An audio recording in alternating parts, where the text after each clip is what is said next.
Hi hello ನಮಸ್ತೆ friends, ಸ್ಕಂದ ಕ್ರಿಯೇಟರ್ಸ್ಗೆ ಸ್ವಾಗತ. ನಾನಿವತ್ತು ಒಂದು ಪ್ರವಾಸದ ಬಗ್ಗೆ ತಿಳಿಸ್ತಾ ಇದ್ದೀನಿ. ಪ್ರವಾಸ ಅಂತ ಹೇಳೋಕ್ಕಾಗಲ್ಲ, ಒಂದು ತಾಯಿಯ ಶಕ್ತಿ ದೇವತೆಯ ದರ್ಶನಕ್ಕೆ ಅಂತ ನಾವು ಹೋಗ್ತಾ ಇದ್ದೋ. ಆ ಸ್ಥಳದ ಬಗ್ಗೆ ಖಂಡಿತ ನಿಮಗೆಲ್ಲ ತಿಳಿಸ್ಲೇಬೇಕು. ಯಾರೆಲ್ಲ ಮಂಡ್ಯ ಜಿಲ್ಲೆ, ಮೈಸೂರು ಜಿಲ್ಲೆ ಹಾಗೂ ಹಾಸನ, ಬೆಂಗಳೂರು ಈ ಸುತ್ತಮುತ್ತ ಭಾಗದ ಜನರು ಈ ಸ್ಥಳಕ್ಕೆ ತುಂಬ ಬರ್ತಾರೆ ಹಾಗೂ ಈ ತಾಯಿಯನ್ನು ತುಂಬ ನಂಬ್ತಾರೆ. ಜೊತೆಗೆ ಯಾವುದೇ ಕೆಲಸ ಕಾರ್ಯವನ್ನು ಅವರು ಕೇಳ್ಕೊಂಡಿದ್ದೆಲ್ಲ ಇಲ್ಲಿ ನೆರವೇರಿದೆ ಅಂತ ಪ್ರತಿಯೊಬ್ಬರು ಹೇಳ್ತಾರೆ. ಅಂದರೆ ನಾನು ಹೇಳ್ತಾ ಇರೋದು ಈಗಾಗಲೇ ಎಷ್ಟೋ ಜನಕ್ಕೆ ಗೊತ್ತಿರ್ಬೋದು. ನೋಡಿ, ಮಂಡ್ಯ ಜಿಲ್ಲೆ KR ತಾಲೂಕಿನ ಬೀರ್ವಳ್ಳಿ ಗ್ರಾಮದ ಹತ್ತಿರ ಇರುವ ಚಂದಗೊಳಿ ಅಮ್ಮನವರ ದೇವಸ್ಥಾನದ ಬಗ್ಗೆ ನಾನು ಇಲ್ಲಿ ವಿವರಣೆಯನ್ನು ನೀಡ್ತಾ ಇದ್ದೀನಿ. ಯಾಕಂದರೆ ನಾವು ಕೂಡ ನಮ್ಮ ಕುಟುಂಬದವರು ಇಲ್ಲಿ ದೇವರಿಗೆ ಹರಕೆ ಮಾಡಿ ಅಂದರೆ ಊಟದ ವ್ಯವಸ್ಥೆಯನ್ನು, ಪ್ರಸಾದದ ವಿನಿಯೋಗವನ್ನು ಮಾಡಿದರು. ದೇವರಿಗೆ ಇಲ್ಲಿ ಕುರಿ ಮತ್ತು ಹಂದಿ, ಪಿಗ್ಗನ್ನು ಇಲ್ಲಿ ಕಡಿದು ಹರಕೆಯನ್ನು ಒಪ್ಪಿಸಿ ಮತ್ತು ಇಲ್ಲಿ ಬಂದಂಥ ಭಕ್ತಾದಿಗಳಿಗೆ ಊಟದ ವ್ಯವಸ್ಥೆಯನ್ನು ಕೂಡ ಮಾಡಿದರು. ನಾವಿಲ್ಲಿ ಮಂಗಳವಾರ ಮತ್ತು ಶುಕ್ರವಾರ, ಭಾನುವಾರ ತುಂಬ ವಿಶೇಷವಾದಂತಹ ದಿನ. ನಮ್ಮ ಊರಿಗೆ, ತವರು ಮನೆಗೆ ತುಂಬ ಹತ್ತಿರವಾದಂಥ ಈ ಸ್ಥಳ ಶಕ್ತಿ ದೇವತೆಯ ಈ ನೆಲದಲ್ಲಿ ತುಂಬ ಜನರಿಗೆ ಒಳ್ಳೆಯದಾಗಿದೆ. ಇಲ್ಲಿ ಅಂದರೆ ಯಾವುದಾದ್ರೂ ದೃಷ್ಟಿ ದೋಷ, ಯಾರಾದರೂ ಮಾಟ ಮಂತ್ರ ಈ ರೀತಿ ಎಲ್ಲ ಮಾಡಿದರೆ ಅದನ್ನೆಲ್ಲ ನಿವಾರಣೆ ಆಗುತ್ತೆ ಇಲ್ಲಿ ಬಂದು ತಡೆಯೆಲ್ಲ ಒಡಿಸಿದ್ರೆ ಅಂತ ಹೇಳ್ತಾರೆ. ಜೊತೆಗೆ ಏನೋ ಒಂದು ಬಲವಾದ ನಂಬಿಕೆ ದೇವಿಯ ಮೇಲೆ, ತಾಯಿಯ ಮೇಲೆ. ಅದರಿಂದ ಜನರು ಮದುವೆ ಮಕ್ಕಳಾಗಿಲ್ಲ ಅಂದರೆ, ಅಥವಾ ಯಾವುದಾದ್ರೂ ಜಾಗ ಸೈಟು ತೊಗೋಬೇಕು, ವಾಹನಗಳನ್ನ ತೊಗೋಬೇಕು, ಅಥವಾ ಆರೋಗ್ಯದ ಸಮಸ್ಯೆ ಯಾವುದೇ ಇರಲಿ, ಈ ತಾಯಿಯ ಹರಕೆಯನ್ನು ಹೊತ್ತಿ ತಾಯಿಗೆ ಅದೆಲ್ಲ ಫಲಿಸಿದ ಮೇಲೆ ಹರಕೆಯನ್ನು ತೀರಿಸುವಂತಹ ಸಂಪ್ರದಾಯ ಇಲ್ಲಿ ಇದೆ. ನೋಡಿ, ನಾವು ಒಂದು ಸಂಡೇ ಅಂದರೆ ಭಾನುವಾರದಲ್ಲಿ ನಮ್ಮ ಕುಟುಂಬದಲ್ಲೇ ನಮ್ಮ ಚಿಕ್ಕ ಮಾವ ಅವರ ಮನೆಯಲ್ಲಿ ಒಂದು ಪರ ಮಾಡಿದರು. ಅಂದರೆ ದೇವರಿಗೆ ಹರಕೆಯನ್ನು ಒಪ್ಪಿಸಿ ಇಲ್ಲಿ ಎಲ್ಲರಿಗೂ ಊಟದ ಪ್ರಸಾದದ ವಿನಿಯೋಗ ಕಾರ್ಯಕ್ರಮ ಇತ್ತು. ಅದರಿಂದ ನಾವೆಲ್ಲ ರಜದ ಸಮಯ, ಜೊತೆಗೆ ಬೇಸಿಗೆ ರಜಕ್ಕೆ ಎಲ್ಲರೂ ಊರಿಗೆ ಬಂದಿದ್ದೀವಿ. ಮತ್ತು ಇದೇ ಸಮಯದಲ್ಲಿ ಎಲ್ಲರೂ ಬರ್ತಾರೆ ಅಂತ ಹರಕೆಯನ್ನು, ಅವರು ಕಟ್ಟಿದಂತಹ ಹರಕೆ ಅದು ಪೂರೈಸಿದೆ, ಅವರು ಅಂದ್ಕೊಂಡಿದ್ದಂಥ ಕಾರ್ಯ ಪೂರೈಸಿದ ಮೇಲೆ ಅವರು ಇಲ್ಲಿ ಹರಕೆಯನ್ನು ಒಪ್ಪಿಸಿದ್ರು. ನೋಡಿ, ತುಂಬ ಅಂದರೆ ತುಂಬ ರಶ್ಶು. ಅದರಲ್ಲೂ ಶುಕ್ರವಾರ, ಮಂಗಳವಾರ ತಾಯಿಗೆ ತುಂಬ ರಶ್ ಇರುತ್ತೆ. ತಾಯಿ ದುರ್ಗೆಯ ಪ್ರತಿರೂಪ ಅಂತಲೇ ಹೇಳ್ಬೋದು. ಈ ನೆಲದಲ್ಲಿ ಯಾವುದೇ ಗುಡಿ ಗೋಪುರಗಳನ್ನ ಕಟ್ಸ್ಕೊಂಡಿಲ್ಲ ತಾಯಿ.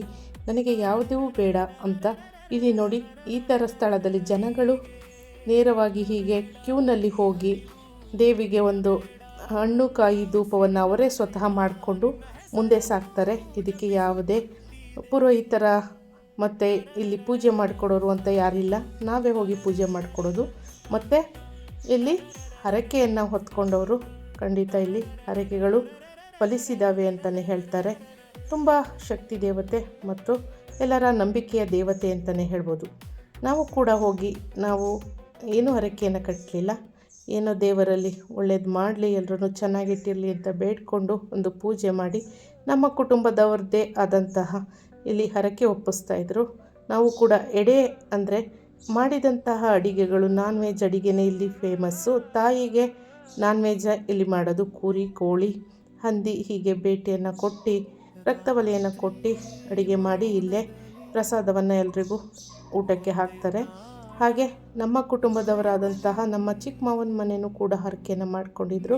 ಅವರು ಕೂಡ ನೋಡಿ, ಇಲ್ಲಿ ಪ್ರತಿಯೊಂದು ಊಟನೂ ಫಸ್ಟು ಅಡುಗೆ ಆಗ್ತಿದ್ದಂಗೆ ಇಲ್ಲಿ ತಂದು ದೇವಿಗೆ ಹರಕೆಯನ್ನು ಒಪ್ಪಿಸಿ ಮತ್ತು ಇದನ್ನು ಎಲ್ಲ ಪ್ರಸಾದವನ್ನು ಪೂಜೆ ಮಾಡಿ, ಇಲ್ಲಿ ಏನು ಮಾಡ್ತಾರೆ ಅಂದರೆ, ಇಷ್ಟೊಂದು ಜನ ಬಂದು ಈ ಊಟ ಎಲ್ಲ ಪ್ರಸಾದವಾಗಿ ಇಲ್ಲಿ ಎಡೆ ಇಡುವಾಗ ಇಲ್ಲಿ ಅಂದರೆ ಪಾಪದವರು ಇಲ್ಲಿರ್ತಾರೆ, ಊಟ ಹಸ್ಕೊಂಡಿರೋರು ಇರ್ತಾರೆ.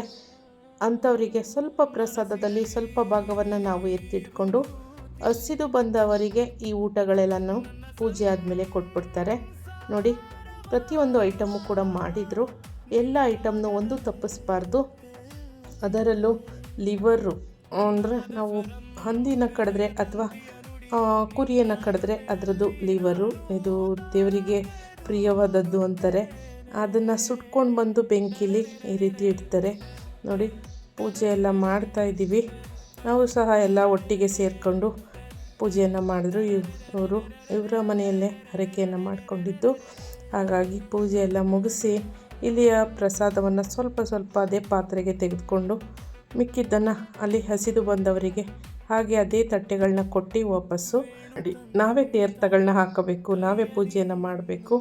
ಮತ್ತು ಕುಂಕುಮ ಮತ್ತು ಏನೇ ವಿಭೂತಿ ಇದ್ದರೂ ಎಲ್ಲ ನಾವೇ ಇಟ್ಕೋಬೇಕು. ಇಲ್ಲಿ ಯಾರೂ ಕೂಡ ಪೂಜೆಯನ್ನು ಕಾಯಿ ಒಡೆದು ಮಾಡಿಕೊಡಲ್ಲ, ಎಲ್ಲ ನಾವೇ ಮಾಡ್ಕೊಬೇಕು. ಅಂದರೆ ದೇವಿಗೆ ನಾವು ನೇರವಾಗಿ ಪೂಜಾರಿಯ ಮೂಲಕ ಏನು ತಲುಪಿಸುವಂಥದ್ದೇನಿಲ್ಲ, ನೇರವಾಗಿ ದೇವಿಗೆ ನಾವು ಪೂಜೆಯನ್ನು ಇಲ್ಲಿ ಮಾಡ್ತೀವಿ ಅಂತ ಅರ್ಥ. ಅಂದರೆ ಇದು ಕಲ್ಲಿನ ರೂಪದಲ್ಲಿ ಮೂಡಿರುವಂತಹ ದೇವಿ. ಈ ದೇವಿ ಇದಕ್ಕೆ ಬೇಕಾದಷ್ಟು ಹರಕೆನ ಒಪ್ಪಿಸ್ತಾರೆ. ಆದರೆ ದೊಡ್ಡ ದೇವಸ್ಥಾನನೇ ಬೇಕಾದರೂ ಕಟ್ಬೋದಿತ್ತು. ಆದರೆ ಈ ದೇವಿಗೆ ದೇವಸ್ಥಾನ ಬೇಡ ಅಂತ ಹೇಳಿದಾರಂತೆ, ಅದರ ಅವಶ್ಯಕತೆ ಇಲ್ಲ ನನಗೆ ಅಂತ. ಹಾಗಾಗಿ ನೋಡಿ, ಈ ರೀತಿ ಬಂದ ಭಕ್ತಾದಿಗಳು ಬಿಸಿಲಲ್ಲಿ ನಿಲ್ಲಬಾರ್ದು ಅಂತ ಸ್ವಲ್ಪ ಸೀಟ್ ಥರ ಹಾಕಿ ಕ್ಯೂನಲ್ಲಿ ಹೋಗಿ ಪೂಜೆ ಮಾಡಿಕೊಂಡು ಮುಂದೆ ಹೋಗ್ತಾರೆ. ತುಂಬ ರಶ್ ಇರುತ್ತೆ ಮಾತ್ರ, ತುಂಬ ಹೊತ್ತು ತನಕ.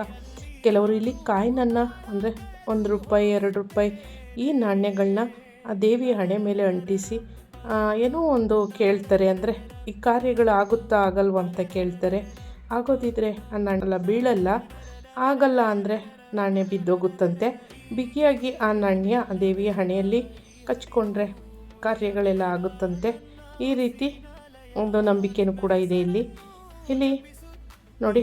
ನಾವೀಗ ಪೂಜೆ ಎಲ್ಲ ಮುಗಿಸಿ ನಾವು ಪರ ಮಾಡಿದ್ರಲ್ಲ ಅಲ್ಲಿಗೆ ಬಂದು ನೋಡಿ, ಮಟನ್, ಚಿಕನ್ನು, ಬೋಟಿ, ಗೀ ರೈಸ್, ಖೀರು, ಪಾಯಸ ಮತ್ತು ಮೊಟ್ಟೆ, ಸೌತೆಕಾಯಿ, ತರಾವರಿ ಊಟಗಳು, ಮುದ್ದೆ, ರೈಸು ಎಲ್ಲ ಅಡುಗೆಗಳು ಕೂಡ ರೆಡಿಯಾಗಿತ್ತು ನೋಡಿ.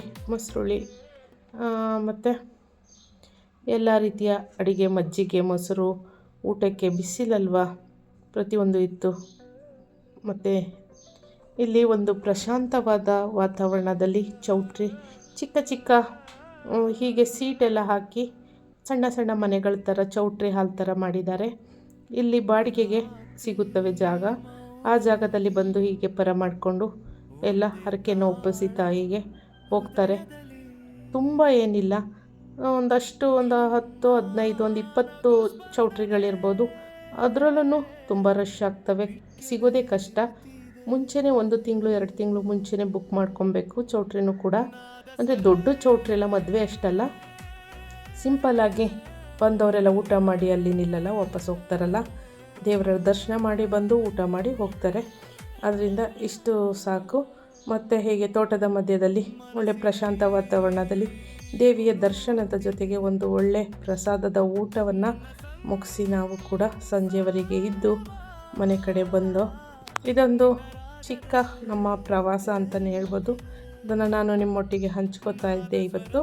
ನೀವು ಕೂಡ ಈ ದೇವಿಯ ದರ್ಶನವನ್ನು ಪಡೆದಿದ್ದೀರಾ?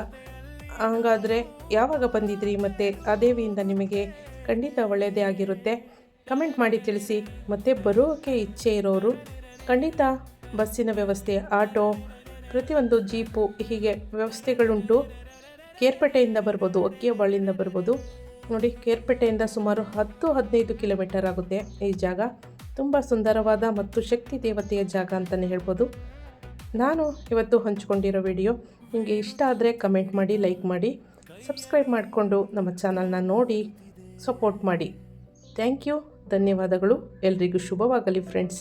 ತಾಯಿ ಚಂದಗೋಳಿಯಮ್ಮ ಎಲ್ಲರನ್ನೂ ರಕ್ಷಿಸಲಿ, ಎಲ್ಲರಿಗೂ ಆಯುರಾರೋಗ್ಯ ಕೊಟ್ಟು ಕಾಪಾಡಲಿ ಅಂತ ಕೇಳ್ಕೊತಾ ನನ್ನ ವಿಡಿಯೋನ ಮುಗಿಸ್ತಾ ಇದ್ದೀನಿ. ಏನಾದರೂ ಇದರಲ್ಲಿ ತಪ್ಪಿದರೆ ಖಂಡಿತ ಕಮೆಂಟ್ ಮಾಡಿ ತಿಳಿಸಿ, ತಿದ್ಕೋತೀನಿ. Thank you.